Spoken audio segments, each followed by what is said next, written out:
I thought when we got the chickens, it would be easy. Get the coop, get the chicks, get eggs, call it done. Within the first few days, I realized this is not how this is gonna work. This is the full system. Those chicks needed to be fed. They needed to be watered. I had to develop a system in order to keep them alive and me sane. We initially repurposed a plastic tub, then we repurposed an old baby jail, then we moved them outside where we repurposed a dog kennel, then I repurposed a bunny hutch, then we repurposed the garden area to turn into chicken land. The cool part about it is that after 9 months, we started getting eggs. We got enough eggs so that I was able to close the loop. In projects, there's a defined beginning and there's a defined end. For this, I can say confidently that the defined beginning was there was an egg issue. I decided to solve my systemic egg issue by getting chickens and eliminating the middleman. So I was able to draw the conclusion that the successful closure of that project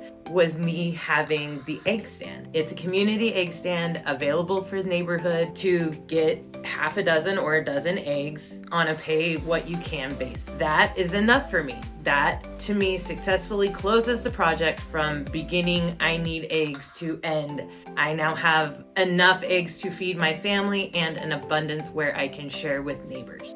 So Chicken Land is a flock of 9 hens at this point. They're in 3 different sections. We got the first initial 6 from a big store company, got additional 8 from a small farming community about 90 miles away from Salt Lake. Then it was integrating them and culling roosters and doing all of the things that we needed to do in order to cohabitate this 9 bird system, city and country birds, into a full flock. There's a ton of lessons learned. This has definitely turned into a system where I'm not the only caretaker. I have 2 of my 3 kids who are active participants, and it's been amazing to watch how this new system that we've had to develop together has helped those 2 kids get closer. I did what I did, and I created a 30-page, these are the lessons that we learned, basic chicken tending 101 guide. That is available for free download on the website. Everything has turned into a fully functional system. Hope you enjoy our experience. It's not about chickens, it's about the system behind it. Housing, food, weather, it's all connected. If one part breaks, everything breaks. We had a chicken get targeted by the entire rest of the flock. Within days, injury, separation, full reset. This isn't optional to understand. If you don't manage it, it escalates fast. Chicken Land isn't about just chickens. It's about what I'm testing in real life, lessons that I'm having to learn and to apply, and how I'm applying that in real life. Identifying a problem, making an adjustment, and being able to perpetuate that without it being an issue. The brooder setup that you have in week 1 will not be the same brooder setup that you need in week 4. Chickens grow fast. They need space, airflow, and mess that all needs to be changed and cleaned. We had to expand, adjust bedding, rethink heat.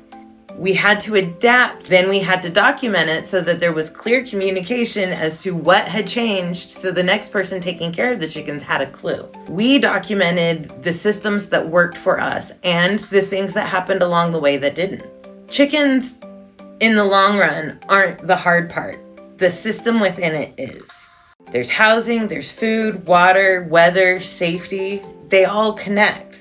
That's where Chicken Land became a system and not just an experiment or a side project. What I found in building the Chicken Land system is that if you fix one thing, everything else gets easier. If your layout works, your daily routine works. If everything is easy to access and maintains for longer than a 24-hour period of time, you've worked out a maintenance system and created a regular routine that can be built in and adapted as necessary. It's daily work. It's messy. Things go wrong. But once systems work and you keep an open mind and don't stick in the rigidity of every day is just like the day before, it gets easier.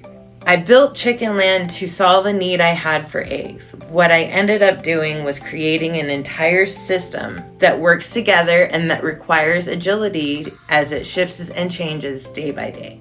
The part that surprised me about chickens the most is how much behavior matters. Each chicken, the flock dynamic, it all changes everything. You're not managing chickens, you're managing relationships. You're making sure that there's adequate food and water to go to all of the chickens so that there's not hierarchy issues. You're making sure when someone is being picked on that they're being separated and not continually bullied. A lot of those same questions of how am I head coaching this team? How am I facilitating the team of chickens to succeed? Daily eggs. So the more comfortable I can make them and the more I can ensure that they're being taken care of, the easier it is for them to do the job that I ask them to do.